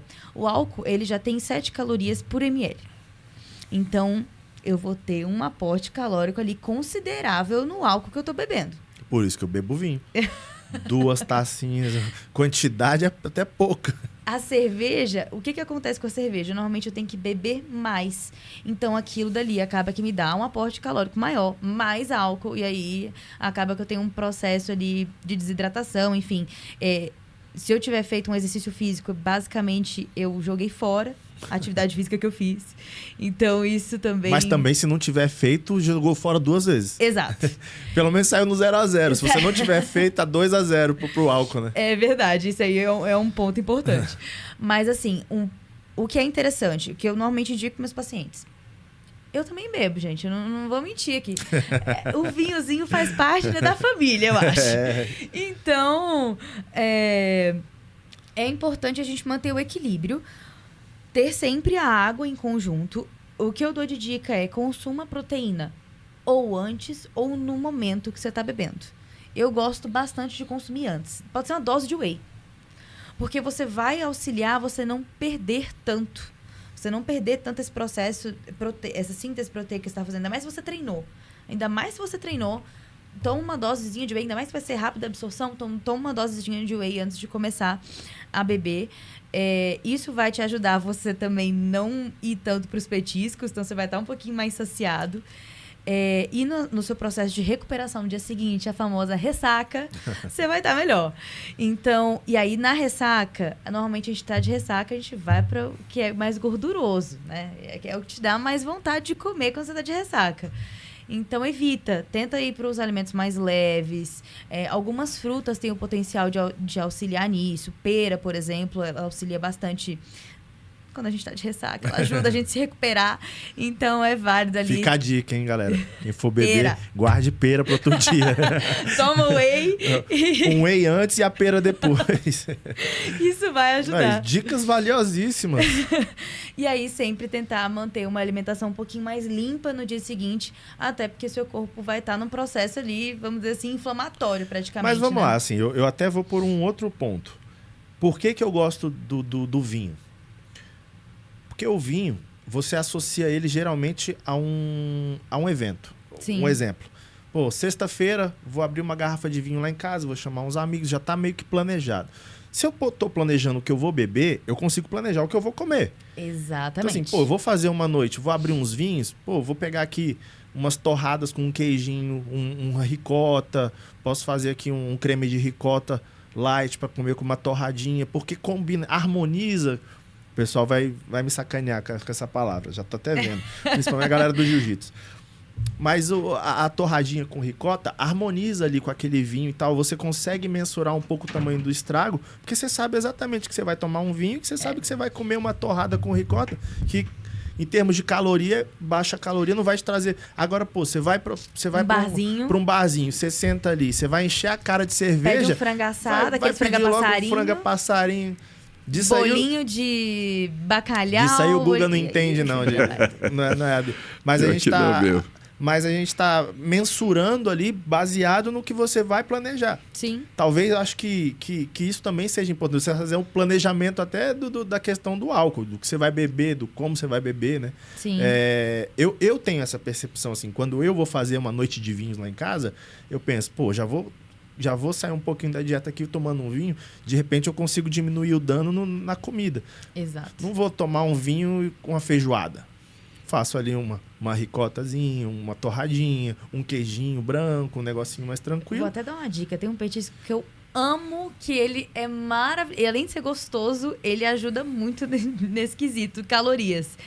Aqueles que você faz o espetinho com a mussarela de búfalo e o tomate e bota um manjericão. Gente, aquilo dali não tem erro. E é gostoso, né? Caraca, aquilo dali é uma azeitezinho. delícia. Agora eu vou no azeite. Né? Cara, mas assim, álcool é um tema complicado lá no consultório. Putz, nossa senhora. Ninguém quer largar, né? Porque não tem dose segura, dose tranquila de álcool. Pro cara que tá focado, esquece. É o que eu falo assim, chega muito caso lá, por exemplo, época de... Agora não, daqui a um mês e meio, 2, vai começar o desespero pro final do ano. E aí, eu falo, cara, você tá focado mesmo, não bebe, ponto. 0. Tolerância 0 com álcool. Não tem jeito, porque o álcool vai te inflamar pra caramba, é caloria para caramba. Pra você ver, 1 grama de açúcar puro, açúcar, tem 4 calorias. 1 grama de álcool tem 7,15. É quase o dobro, irmão. Só que é uma caloria vazia, que não te traz nutriente nenhum, Mas vamos lá, nada. tu já arrumou uma namorada comendo uma colher de açúcar? Velho, eu vou te falar Talvez que você, hoje os meus rolês... É bonitão, não. Hoje os meus rolês, agora, velho, cara, não são tem outros. como. Cara, é tipo assim, por incrível que pareça, eu tava na... Cara, enfim, eu tava por aí esses dias aí. O cara não quer revelar. O cara não quer revelar onde ele anda. Mas eu sei por onde você anda, Guga. E aí, velho, o que rolou? A galera toda bebendo, todas e tal, não sei o quê. E eu tomando uma cerveja sem álcool. A galera, não, você tá de sacanagem comigo. Mas até a galera perceber que eu tava tomando uma cerveja sem álcool, demorou pra caramba. Porque eles acharam que era uma cerveja normal. Ninguém ia imaginar que eu tava tomando uma cerveja sem álcool. Porque o mais constrangedor da questão do cara não beber são os outros perturbando, bicho. Então, assim, porque às vezes o cara não tá nem afim de beber. Ele tá afim de ficar de boa só escutando aquela resenha. Ele quer ficar ali sentado escutando as histórias. Ele não tá afim de tomar. Mas ele enfia lá no copo dele, não sei o quê. Se o copo dele já tá cheio com alguma coisa que na cabeça dos colegas dele é álcool, é cerveja, vai deixar ele bêbado, tá todo mundo no mesmo barco, aí, beleza. Tipo assim, tá tudo bem. Tipo, não, você tá no mesmo time aqui, irmão. Então, assim, é mais ou menos por aí. E, cara, não tem jeito. A diferença que faz quando os pacientes param de beber, eu falo o seguinte, olha, você vai fazer uma experiência, então. Você vai parar de beber durante 15 dias só. Só 15 dias, só isso. E vamos ver o que vai acontecer. Você vai retornar aqui daqui a 15 dias, você vai mandar uma mensagem, você vai fazer uma bioimpedância nova, e eu quero ver que resultado que tem. Nossa Senhora! É bizarra a diferença. O cara fala assim, meu irmão, eu não tinha ideia que o álcool fazia isso comigo. Pois é, mas faz. Então, assim, imagina que você abre a sua cabeça agora, seu crânio, e joga uma taça de vinho dentro, lá no seu cérebro. Não vai dar bom. Você vai ter várias lesões neuronais ali dentro. É o que está acontecendo, só que de dentro para fora. Você está fazendo a mesma coisa, só que de dentro para fora. Então, o nível de dano cerebral é muito complicado. E dependendo da quantidade de álcool que você estiver bebendo, esse dano ele é realmente preocupante. Isso acontece, a mesma cena que você imaginou aqui, você pode imaginar no seu fígado, no seu músculo. Você está lá fazendo várias séries de musculação, ok, sexta-feira. Você quis chegar na balada no pump. Beleza. Você fez lá peito e tríceps. Está com o peitoral inchadão. Beleza, massa. Cara, rasga o teu peito aqui, abre isso aqui e põe um vinho, ou põe uma cerveja, ou põe uma vodka, um gin aqui dentro. Você vai dissolver, você vai corroer o seu músculo. É o que vai acontecer, só que de dentro para fora quando você beber. Vai dar no mesmo. Então, assim, o álcool, o nível de dano do álcool é muito complicado. Tanto é que essa galera da geração mais nova, por incrível que pareça, cara, por mais surpreendente, pelo menos para mim foi, eles não estão bebendo nem a metade do que a gente bebia. É uma galera que bebe muito menos. Então, assim, se você conversar com essa galera 30 menos hoje, cara, eles bebem muito pouco. eles têm uma vida muito mais saudável do que a nossa foi antes, do que a que os nossos pais tiveram, do que a que os nossos avós tiveram. A gente veio trazendo essa cultura de saúde ao longo das gerações. Então, assim, na época dos nossos avós, cara, pelo amor de Deus, era toicinho de porco, cigarro de palha e vambora, e uísque, pinga e pronto, acabou essa história. Cachaça pura. Cachaça pura. Já na época dos nossos pais, já não era tanto assim, já não teve tanto cigarro, já não teve, enfim, tanto consumo de álcool. Teve ainda, de grande quantidade, mas não cerveja de baixa quantidade. qualidade. Exatamente. E para nossa geração já não tem cigarro, cara. A nossa galera da nossa idade, não assim, eu sou muito mais novo que vocês, mas assim, a galera de vocês já não... que tu tá rindo? Como assim? Não entendi essa risada. Oxi, a pessoa... Então, enfim, então, essa galera da idade de vocês já não fuma muito mais, né? Exemplo, eu não fumo. Vocês acreditam que não fumem. Então, assim, então o cigarro já foi embora. E essa galera da geração que vai vir, exemplo, meu filho, etc., cara, eu não vejo eles com intenção de consumo de álcool. Muito pelo contrário. Eles já cresceram sabendo que não existe dose segura de álcool, que o álcool é preju pesado mesmo. Então, eles se divertem já sem o álcool. E tem algumas culturas, exemplo, árabe. A cultura árabe, meu irmão, os caras não bebem e se divertem tranquilamente, entendeu? Resenham do mesmo jeito. Então, essa questão do álcool é puxada. Eu acho que também tem uma questão regional também associada a isso, né? A gente tem uma questão ali também de educação que a gente vai fazendo. Então, os lugares onde a gente consegue atingir mais o público, a gente já consegue ter esse nível de consciência. Onde o público não tem ainda esse alcance, aí a gente consegue ver que ainda tem uma discrepância. E tem então, muito a ver também com a questão social, local mesmo. Se você pega mais pro interiorzão, o pessoal ainda tá um pouco nessa, né? De associar, vou tomar cachaça, vamos não sei o quê. Aqui em Brasília a gente tem essa... O público consegue ter um alcance maior dessa educação. E tem questão cultural mesmo. Tem mais atividade, tem mais coisas. Você tem uma questão cultural envolvida. Mas assim, não deixa ainda de estar relacionado com a questão social, né? Igual eu falei, assim, tipo... eu ainda associo muito ali meu encontro, por exemplo, com os meus amigos na sexta-feira. Eu abri lá uma garrafa de vinho, tomar ali 1, 2 taças de vinho. Eu já meio que associo isso, assim. Eu acho que se a gente ficar lá resenhando sem eu abrir minha garrafa de vinho, talvez aquilo não tenha a mesma... Falta alguma coisa, né? Alguma coisa. Eu entendo perfeitamente o que você está falando e eu concordo, mas é isso, assim, a gente precisa criar essa mentalidade de dissociar, cara. De dissociar. Faz experiência. Uma vez, tipo assim, experimenta, fala assim, cara, eu tô tomando antibiótico, entendeu? Sei lá, acabei de fazer um procedimento X, não sei, entendeu? Inventa qualquer coisa. Esse botox que você bota aí. Exatamente. Não pode beber, né? Não pode beber, aí, entendeu? Exatamente. Acabei de fazer o botox, não posso. Não posso beber. Entendeu? Exatamente. Então, agora... Esse é o podcast mais quinta série que vai passar no YouTube aí. Uma coisa que a gente percebe também que está mudando é que, antigamente, aquela figura do patrão, do empresário, era aquele velho gordinho careca, estressado, gritando com todo mundo. Hoje, a figura do patrão virou figura do CEO.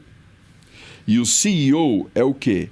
É o cara boa pinta, né? 40 mais, cabelinho para trás, né? Roupa bem ajustada, slim, sem barriga nenhuma.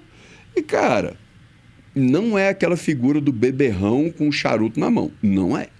Entendeu? Então, o comportamento ao longo do tempo ele está mudando. E, assim, até o próprio shape hoje, ele já mostra um pouco de grau de instrução, um pouco de nível social. Você vê que, realmente, quanto mais alto você vai indo para o nível social, mais essas pessoas se cuidam. Então... E o álcool, ele já está esbarrando nisso. Você vê que, ainda a galera bebe muito, mas já não está mais essa pressão como era antes. Acho que a coisa está começando a mudar. E se tá hormonizando, então, meu irmão? Aí e que a eu falo, longevidade também, né? Total. As pessoas estão vivendo mais, estão se cuidando mais, Nossa estão população tomando os hormônios. Então, cara, ó, pra você ver, antes tinha um medo muito grande que se tomar bomba não pode beber. E aí eu falei, realmente, bomba eu nunca vi, não sei nem o que é uma bomba, né? Vai explodir tudo, não pode mesmo, não. Agora, achavam que qualquer hormônio que você tomasse, você não poderia beber. Não tem nada a ver uma coisa com a outra. Por quê? Eu vou preencher o espaço que você tem. Então, se você está em 300, eu vou para 700. Se você respondeu bem, a gente vai parar por ali. Se não, obviamente, eu vou fazer uma prescrição inteligente, que é para eu pegar toda a sua cadeia anabólica ali e atuar em todas elas possíveis. Então, eu não vou usar só testosterona. A gente vai usar derivado do DHT, por exemplo, oxandrolona, metenolona, oximetolona. Vai usar da 19-nor, que é a DECA, justamente para que a gente coloque poucas doses de várias vias diferentes para que você não tenha tanto colateral e você tenha um efeito muito maior. Então, com isso, eu fujo dos colaterais, eu fujo das doses excessivas e eu ganho muito mais efeito. Então, nessa situação, o álcool não vai fazer diferença nenhuma com relação ao fígado, porque o fígado não vai ser sobrecarregado em momento algum. De jeito nenhum. Porque eu estou devolvendo a sua fisiologia, eu estou fazendo pelo contrário. Eu estou te deixando como você era quando você tinha 20 anos de idade, 25 anos de idade. Então, se você, quando tinha 25 anos de idade, você tinha algum tipo de problema de fígado, de rim, do que for, é uma coisa. Agora, se você era saudável, você vai ficar do jeito que você era antes. Normal, é só isso que eu faço. Eu não vou colocar além dessa taxa dos 25 anos, porque aí sim, aí eu estou errando pesado com você. Aí é a tal da bomba, que é, sem ter a menor noção do que está fazendo, o cara colocar um anabolismo muito forte, sem que ele tenha um aparato fisiológico para isso, a contento. Então, o cara não tem fígado para isso, ele não tem coração para isso, ele não tem sistema cardiovascular para isso, ele não tem nada que suporte esse tanto de hormônio extra que ele vai estar tomando. E, lê do engano, quem acha que quanto mais droga, mais efeito. Não mesmo. Chega um ponto onde não faz a menor diferença, cara. Você colocar mais uma ampola de testosterona, mais um comprimido de oxandrolona, não vai fazer, você só vai ganhar mais colateral. Só isso. Efeito terapêutico, zero. Então, assim, as pessoas acham que é só ficar tomando, que quanto mais toma, mais tem resultado. Não. Chega um ponto ali que ultrapassou o número de receptores que você tem, não tem onde encaixar mais a droga. Você vai enfiar mais droga, o copo já está cheio. Você vai enfiar mais água, vai derramar. Vai ter só colateral, não tem sentido. Entendeu? Então, é isso. Bom, já estamos finalizando aqui. Então, queria primeiramente aí agradecer a presença de vocês. Dizer que para mim é uma honra tê-los aqui nessa parceria aí de tantos momentos juntos. Tanto o Guga quanto a Duda já fazem parte aí da minha vida já há muitos anos. Agradecer aí por estarem acreditando no nosso projeto aí da New Hit, por essa parceria, por esse companheirismo. E queria aí que vocês deixassem um recado final aí, tanto você quanto médico, quanto você quanto nutricionista, da importância desses cuidados, do treino, dos exames, da parte do cuidado com a saúde. Queria que vocês deixassem esse recado final. Cara, olha, o meu recado vai o seguinte, acho que eu já falei isso no começo, mas músculo é vida. Então, assim, tudo que faz você ganhar músculo te leva para frente. Tudo que faz você perder músculo te leva para trás. Então, todo tipo de comportamento que você tem, seja alimentar, seja social, que faz você ganhar músculo, esse comportamento é um comportamento que vai te levar à longevidade. Longevidade não é só você chegar mais longe, é você chegar mais longe com qualidade de vida. Não adianta nada você chegar aos 100 anos na cadeira de rodas. Eu quero você com 100 anos bombando. É você viver e não sobreviver. Né? Exatamente. Então, hoje eu tenho pacientes de 82 anos que estão de namorada nova, que estão abrindo empresa, que estão malhando todos os dias e que estão aumentando carga no treino toda semana. Entendeu? De 82 anos. Eu tenho uma senhorinha de 78 anos que eu fiz ela ir até a falha no consultório. Então, assim, e, cara, são super independentes. Super independentes. Então, Músculo é vida. Então, aí vai, hormônio, vai fazer você ganhar músculo? Então, beleza, é massa. Agora, obviamente, tem que ser tocado por quem entende e você tem uma dose aí, né? Musculação, vai ganhar músculo? Beleza, tem que ser tocado por quem entende também, você tem que ter uma orientação com relação a isso, porque senão dá problema. Esporte, a mesma coisa. Alimentação, a mesma coisa. Você tem que ter uma nutri aí para te gerenciar. Uso de álcool, vai fazer você ganhar músculo? Não vai, irmão. Cigarro, vai fazer? Não vai. Dormir pouco, vai fazer?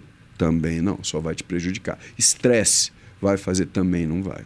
Então é muito fácil você tocar a vida saudável. Pense o seguinte, o que eu estou fazendo? Está fazendo eu ganhar músculo? Se está fazendo, você está no caminho certo. Se não está fazendo, você não está no caminho certo. Se você, obviamente, estiver bem acompanhado com um profissional que saiba também do que é necessário para você conseguir construir músculo. É isso aí. E aí, Duda? Eu acho que a melhor coisa que a gente pode fazer pela gente é cuidar agora. Cuidar a partir de agora. Independente de quantos anos você tenha. Começa a se cuidar. Só você pode cuidar de você. Então, inicia, vai para um treino, começa da forma que der. O importante é a gente começar. Como eu falei no momento que eu estava falando com você, tudo são etapas. A gente passa pelas etapas, né? Então, tem o início é difícil, depois a gente vai pegando gosto pela coisa e vai começando a abraçar aquilo e vai virando um estilo de vida.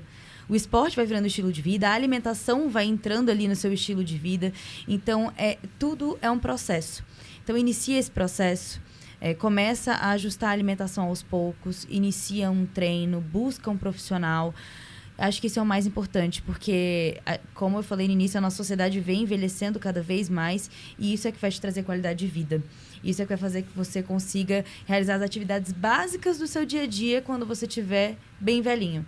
Então, comece a se cuidar, isso é o melhor que você pode fazer por você. É isso aí, gente. Muito obrigado. Obrigadão de verdade.